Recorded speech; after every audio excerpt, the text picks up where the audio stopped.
शुरू करें?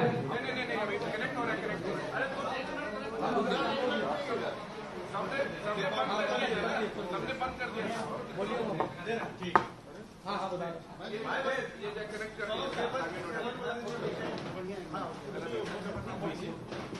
हो गया। हम सबके बीच भारत सरकार के वरिष्ठ मंत्री आदरणीय रविशंकर प्रसाद जी हैं, जो हम सबको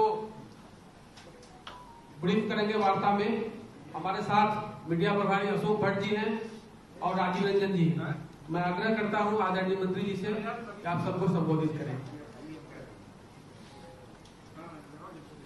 इससे बोलना।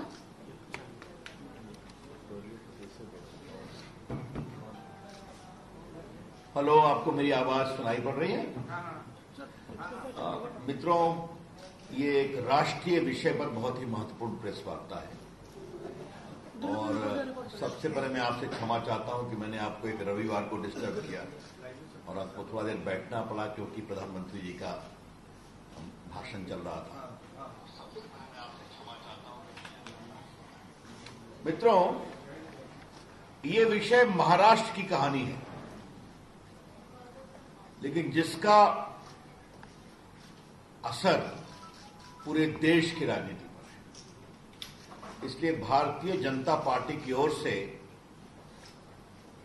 राष्ट्रीय स्तर की यह प्रेस कॉन्फ्रेंस पटना में है, क्योंकि मैं अपने क्षेत्र में आया था तो फिर यह निर्णय हुआ कि मैं पटना से ही प्रेस करूं। लेकिन ये बहुत ही इंपॉर्टेंट विषय है, तो मैं आप लोग का संज्ञान चाहता हूं। मुंबई के पूर्व पुलिस कमिश्नर ने एक चिट्ठी लिखी है मुख्यमंत्री को, उप मुख्यमंत्री को और राज्यपाल जी को, जिसमें उन्होंने कहा है कि महाराष्ट्र सरकार के गृह मंत्री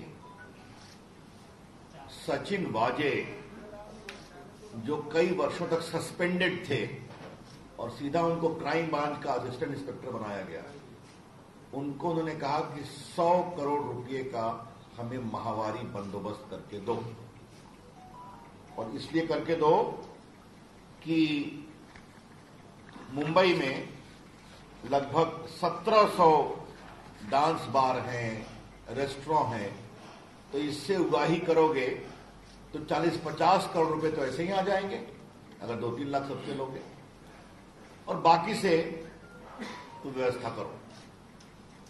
इसको लेकर महाराष्ट्र में और देश में बहुत ही हंगामा मचा हुआ है। आज मैं बीजेपी ऑल इंडिया की स्तर से कुछ बहुत महत्वपूर्ण विषय उठाने जा रहा हूं। पहली बात यह बताएं कि सचिन वाजे सस्पेंडेड था। ये बहुत उनके खिलाफ आरोप है एक्सटॉर्शन के, बाकी सबसे अलग विषय। वर्षों तक वो सस्पेंडेड था। उसको कोरोना में अपॉइंट कराया गया वर्षों के बाद,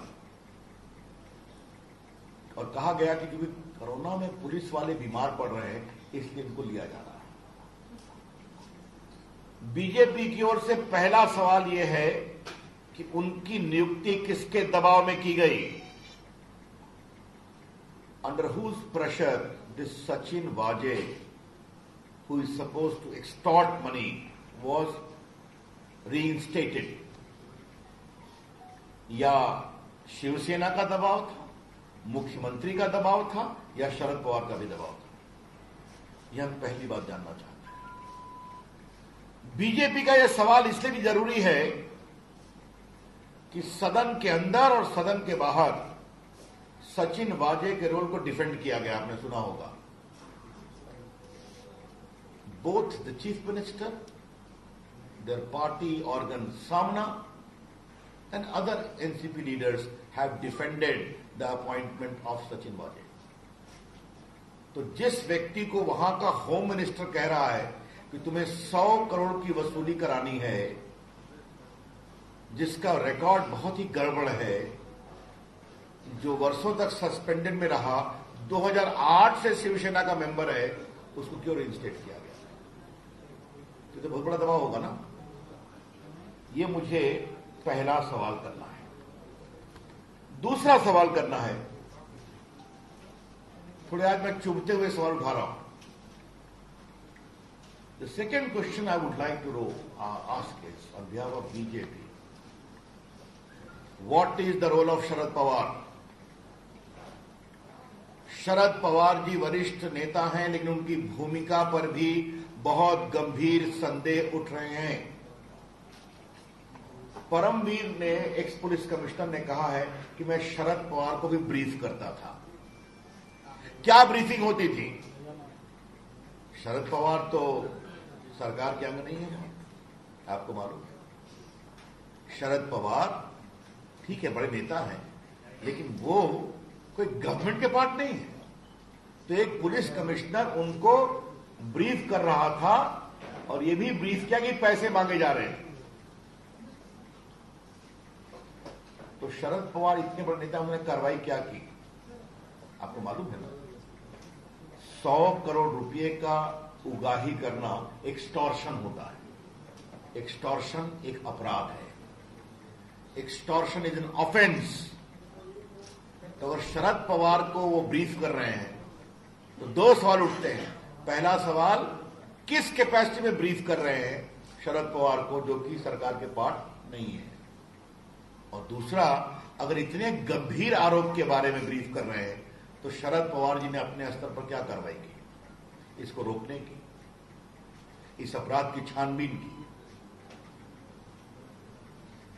the conspicuous silence of Sharad Pawar after being briefed by the former police commissioner raises a lot of questions. Sharad Pawar की खामोशी बहुत गंभीर सवाल उठाती है।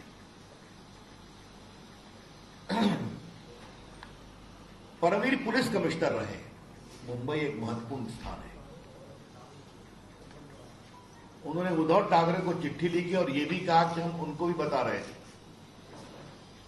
उद्धव ठाकरे की शांति क्या कहती है?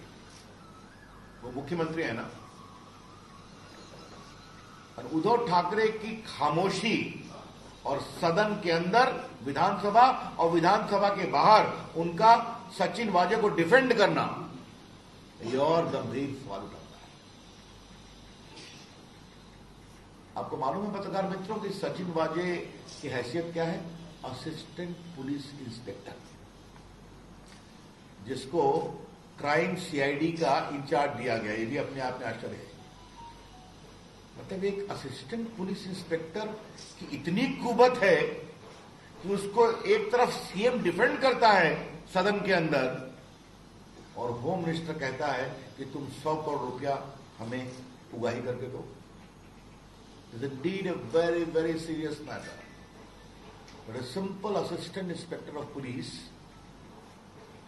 is sought to be defended by the chief minister inside the house and outside. Normally who does it? The SP? The DSP? The chief minister is defending an assistant police inspector, and the home minister is asking him, please extort 100 crore for me every month. ये विषय बहुत ही गंभीर है, और जिनकी मैंने चर्चा की है इसकी बहुत ही ईमानदार गंभीर जांच जरूरी है। The BJP would like to demand for an honest, transparent, fair investigation by an outside agency is important. तो उसमें कई की भूमिका की चर्चा होगी। शरद पवार की भूमिका आएगी, पुलिस कमिश्नर की भूमिका आ सकती है, होम मिनिस्टर की भूमिका आ सकती है, मुख्यमंत्री से कई सवालों का समाधान जरूरी होगा। ये कौन जांच करेगा? तो ये बात मुझे कहनी है। चौथा सवाल मुझे उठाना है, और ये बहुत इंपॉर्टेंट सवाल है। सचिन वाजे को 100 करोड़ रुपया की उगाही करने की जवाबदारी देते हैं गृह मंत्री। उससे और कितने गंदे काम कराए गए हैं? The BJP would like to know that what more dirty work have been sought to be done through the ugly face of Sachin Waje, ये भी हम जानना चाहेंगे।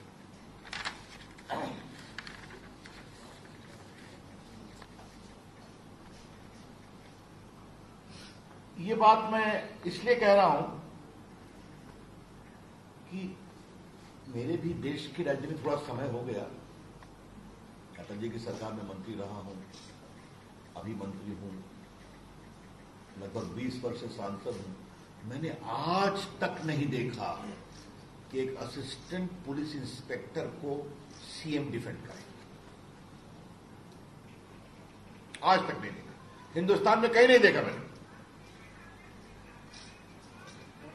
तो फिर एक सवाल उठाऊंगा, what was the compulsion to defend Sachin Vaze? Sachin वाजे को बचाने की क्या मजबूरी थी? सचिन वाजे के पेट में क्या क्या सीक्रेट है? What are the secrets locked in the stomach of Sachin Vaze? ये हम जरूर जानना चाहेंगे। क्योंकि देखिए, इस बात को समझा जाए, एक असिस्टेंट इंस्पेक्टर जो वर्षों तक सस्पेंडेड रहा, उसने कई लोगों को मारा है, वो अलग विषय, छोड़िए उसको, मैं कुछ नहीं बोलूंगा, वो अलग जांच का विषय है। 2008 में वो शिवसेना में आता है, 8 या 9 में। कोरोना में उसको रीइंस्टेट करते हैं और उससे गलत कामों की श्रृंखला शुरू होती है। This conspiracy is wide spread. ये पूरा षड्यंत्र बहुत वाइड स्प्रेड है, ये मैं आपसे कहना चाहता हूं। ये हमारी आशंका है कि पूरी महाराष्ट्र सरकार सचिन वाजे को बचाती है, क्योंकि उसके अंदर बहुत राज है। From the surrounding suspicious circumstances we can legitimately make an inference that a lot of dark secrets lie embedded with Mr. Sachin Waje. And therefore, the entire administration, political level, bureaucratic level, is seeking to protect him. अब जरा मुझे ये बताइए कि जो गृह मंत्री पर आरोप लगा है, जो एनसीपी के है ना, तो ये वसूली अपने लिए कर रहे थे कि अपनी पार्टी एनसीपी के लिए कर रहे थे, या पूरे सरकार के लिए कर रहे थे? ये बहुत गंभीर सवाल है। 100 करोड़ रुपया हर महीने उगाही करने का आदेश देना और ये भी कहना 1700 रेस्टोरेंट है, बार है, उससे इकट्ठा करो, 40-50 करोड़ तो आ ही जाएगा, 2-3 लाख मांगोगे सबसे। तो देशमुख जी स्वयं अपने लिए कर रहे थे कि पार्टी के लिए कर रहे थे? इस पर शरद पवार को जवाब देना पड़ेगा और उद्धव ठाकरे को भी बताना पड़ेगा।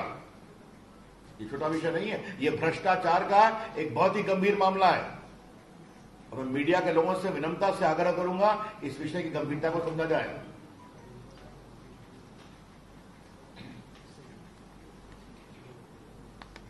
इससे एक और बड़ा गंभीर सवाल उठता है। 100 करोड़ टारगेट था मुंबई से, तो कृपया करके उद्धव ठाकरे, शरद पवार जी बताएं कि पूरे महाराष्ट्र का टारगेट क्या था? You know, Maharashtra is a affluent state of the country, जहां नागपुर है, जहां मुंबई है, जहां पुणे है, जहां जलगांव है। मुझे बताने की जरूरत नहीं वहां कितना अधिक ट्रेड, इंडस्ट्री, कॉमर्स होता है। तो अगर 100 करोड़ का टारगेट खाली मुंबई का है, तो पूरे महाराष्ट्र का टारगेट क्या था? यह भी देश को बताना जरूरी है।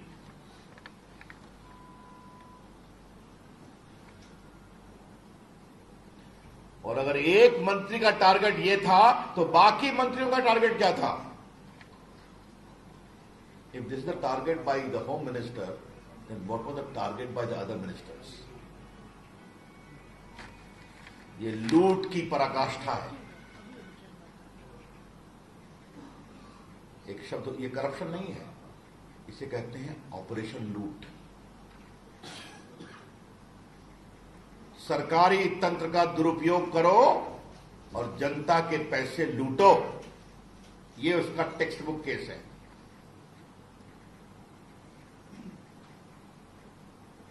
आज एक सवाल मुझे उद्धव ठाकरे से भी पूछना है।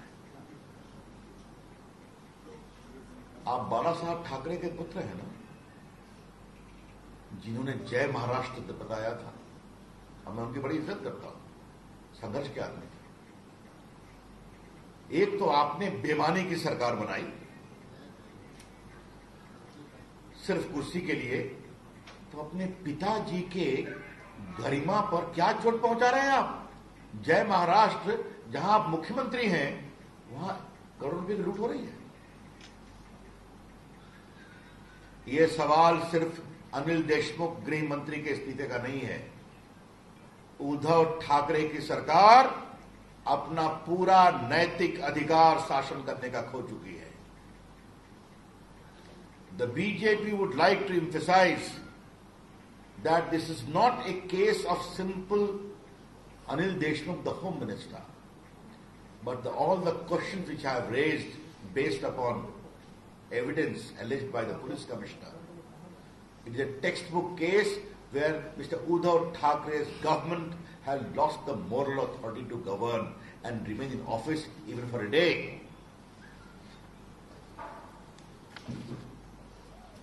भारतीय जनता पार्टी इस विषय को बहुत गंभीरता से उठाएगी और महाराष्ट्र में सड़कों पे आएगी। ये छोटा विषय नहीं है। क्या कहते हैं? आघाड़ी कहते हैं ना, आघाड़ी,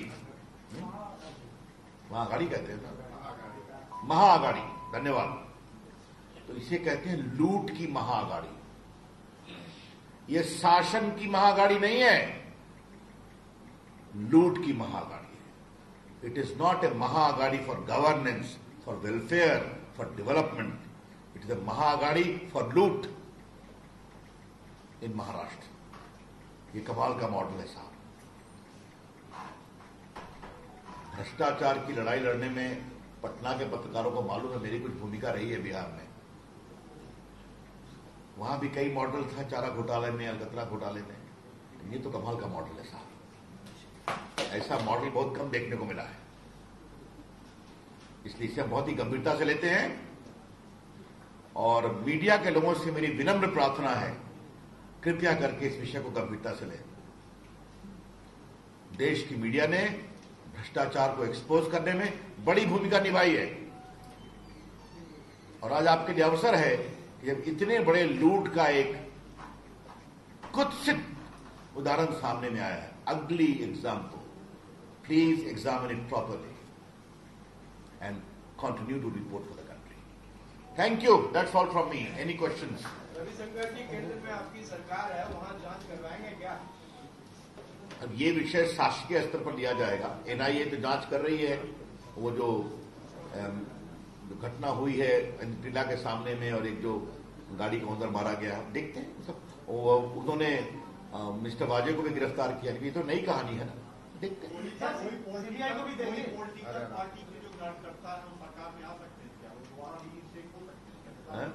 पॉलिटिकल वो 2008 या 9 में जैसा आपने बताया कि शिवसेना की सदस्य हो चुकी, उसके बाद पुनः सरकार में क्या? ये सरकार, ये सवाल आप मुझसे मत पूछिए।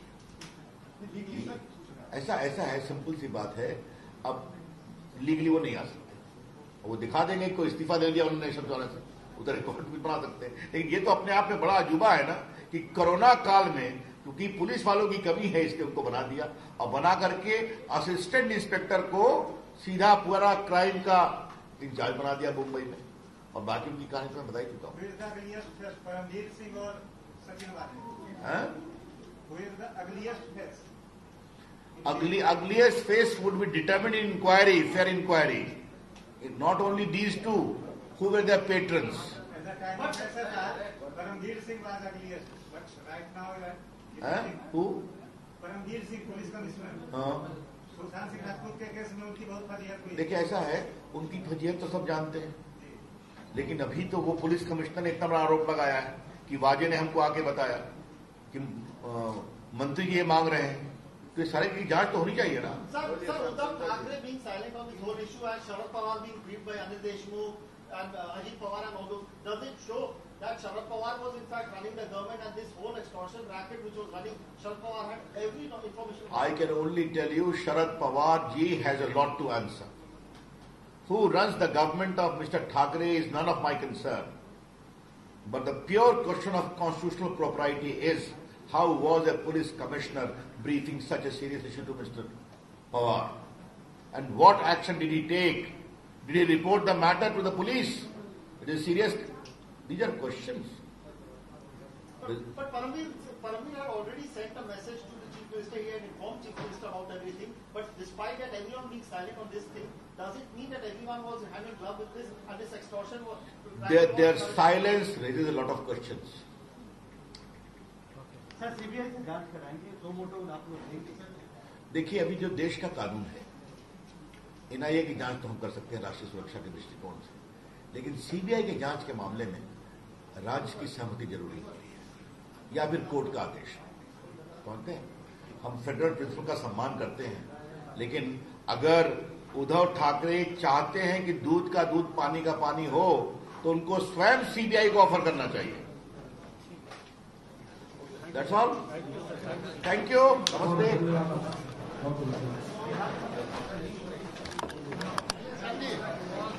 Subscribe to our channel by clicking the subscribe button.